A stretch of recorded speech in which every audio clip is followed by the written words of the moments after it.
my entry for Jamie and Uncle Ben's search for a food tube star.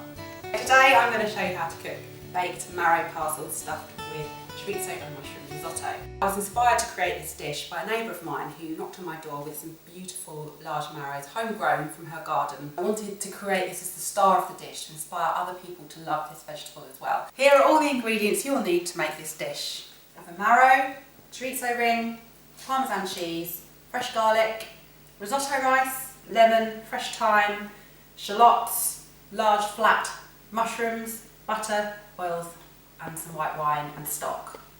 So now the pan is getting nice and hot, I'm going to add a little bit of butter, around 15 grams of butter into the pan. I'm also going to add a little bit of oil, 1 to 2 tablespoons. Now my shallots I'm going to dice really finely. You can only find small shallots, they will work perfectly fine. I'm going to cook these for around 3 to 4 minutes. Get them sizzling and coated in the oil and the butter.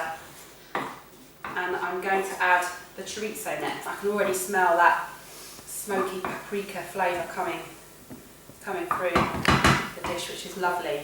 I take my one large portobello mushroom. I like this because it has a really distinct earthy flavour. I'm going to crush my garlic in now. It's a really nice moist garlic. I'm going to add 150 grams of risotto rice into the pan and I'm going to stir it around, get it to absorb all those lovely flavours. I'm going to add around 50 ml of white wine.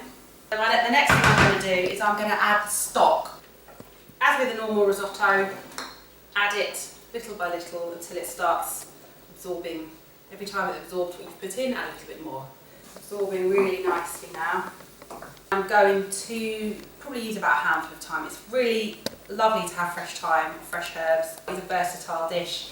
If you wanted to use feta cheese instead of parmesan, add that nearer the end of the bacon. You could do that. It's a really versatile dish and you can use what you have available. Not adding any salt, it's not necessary. You've got plenty of salt in the chorizo, in the parmesan and in the stock.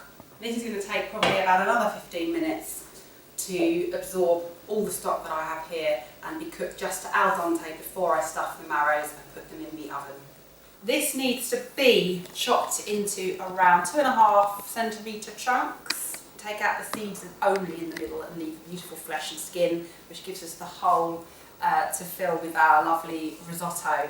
3 marrow rings here are given as a portion and just place it in the middle.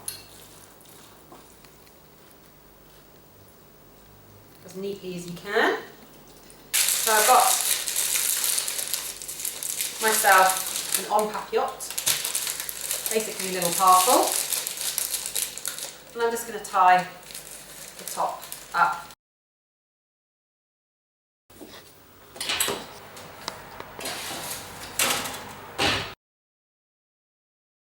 Be really careful when you open up the parcels because there will be a lot of steam inside. Just have a look inside. That smells amazing, and you can see how the marrow has turned virtually translucent there, and really soft with your knife. You can see. Try and create a little funnel with your paper. Just pour on those lovely juices, all flavoured by the marrow and the chorizo and the risotto there. Simply serve with a lovely fresh green watercress and rocket and spinach salad on the side with some lovely fresh room temperature tomatoes. Absolutely delicious. If you never even tried marrow, some people I imagine have never even tried it before. It is wonderful.